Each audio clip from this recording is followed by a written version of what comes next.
Hello বন্ধুরা, তোমরা সবাই কেমন আছো? আশা করি সবাই ভালো আছো। আজ আমি তোমাদের কাছে নিয়ে চলে এলাম শুটকি মাছের চচ্চড়ি।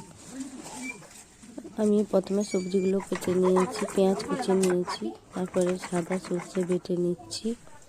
কড়াইতে তেল গরম করতে বসিয়ে দিয়েছি আর শুটকি মাছগুলোকে কেটে ধুয়ে রেখেছি, সবজি কেটে ধুয়ে রেখেছি। আর এখানে পেঁয়াজ কুচনো আর সাদা সর্ষে বাটা। এবার শুটকি মাছগুলোকে ভালো করে ভেজে নিচ্ছি।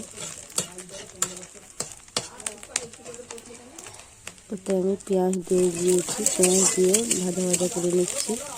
পেঁয়াজ আর শুটকি মাছটাকে ভালো করে ভেজে নিচ্ছি। তারপরে দিয়ে দিলাম সবজি।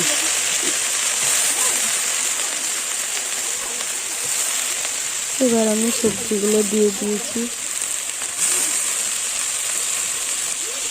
এবার সবজিতে আমি পরিমাণ মতো নুন দিয়ে দিলাম, পরিমাণ মতো হলুদ আর পরিমাণ মতো লঙ্কার গুঁড়ো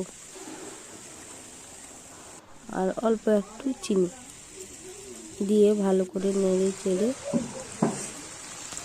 এবং ভালো করে আমি নেড়ে চেড়ে নিয়েছি। একটু ভাজা ভাজা হয়ে গেলে